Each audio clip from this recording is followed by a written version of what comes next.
Tell us about this. This is a Porsche 962 from 1986. It was run by the Dyson Racing Group from Connecticut, actually.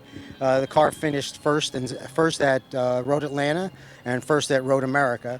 It is a 962, which is probably one of Porsche's most successful race cars. I restored. This is a 1993 restoration, by the way. Really? So Yeah. this car was restored in 1993. that's 20. That's almost 30. 30 that's years ago. yeah. Well, almost 30 years ago. One question I have is, this is a direct descendant from the 917 that replaced this car.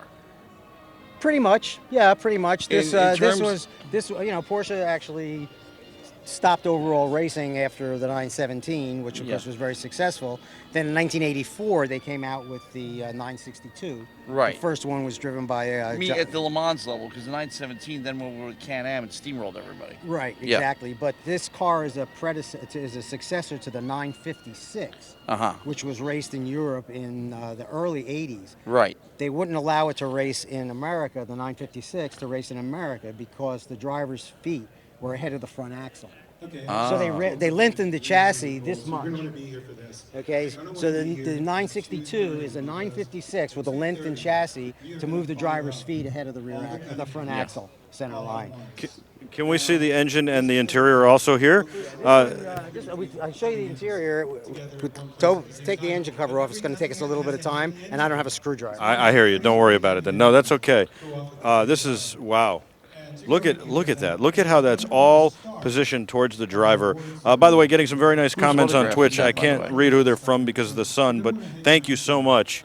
It means a lot, and we're very happy to do this for you and bring you this coverage. Oh, I appreciate it very much. I mean, they're both interesting cars. Number one, this is historically significant because of its place between the GT40 and the 917.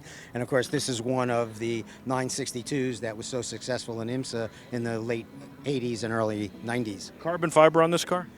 Some carbon fiber. Okay, the under tray is all carbon fiber. Some of the panels are carbon fiber, but some are fiberglass. Were they starting to go to paddle shifting on this car, or this has got a manual gearbox? It's a manual gearbox. It's a 5-speed, typical Porsche racing pattern, which is over and down for first. So first is really just to get you out of the pits, and then it's basically like a 4-speed once you're on the racetrack. So you're using second, third, fourth, and fifth.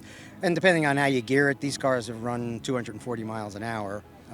But this one right now, the way I have it geared, will run at about 176. How fast have you had it?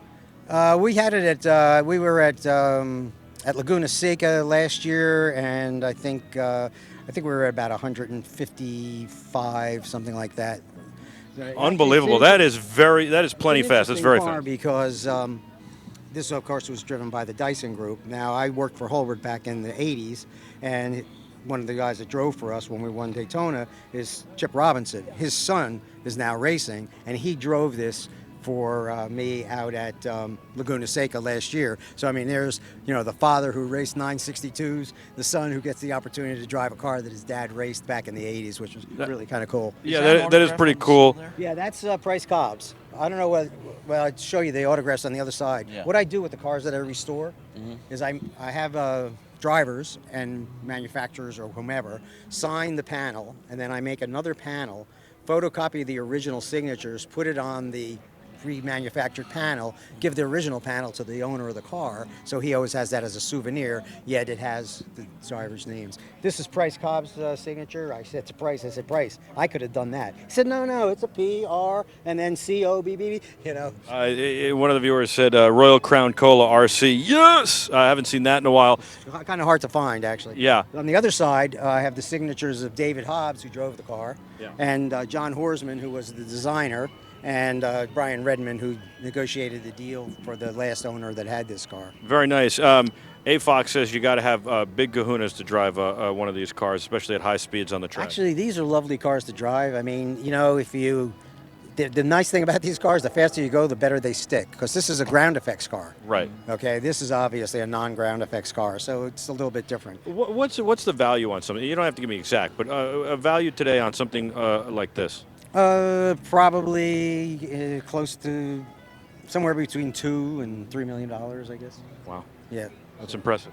Yeah. So these cars, you know, I mean, I love 962s. I've restored a couple of them. You know, I worked for Holbert, so we had 962s. Just a great car. It's a great race car. Won a lot of races. You know, and there's a poster. I don't know if you've ever seen it, but the Porsche poster says 0 to 50 in 4.6 years, and it's 50 wins that the 962 won in 4.6 years. 50 wins in 4.6 years. Pretty impressive. Pretty impressive. Thank you so much Thank for you. giving us a tour. That was great.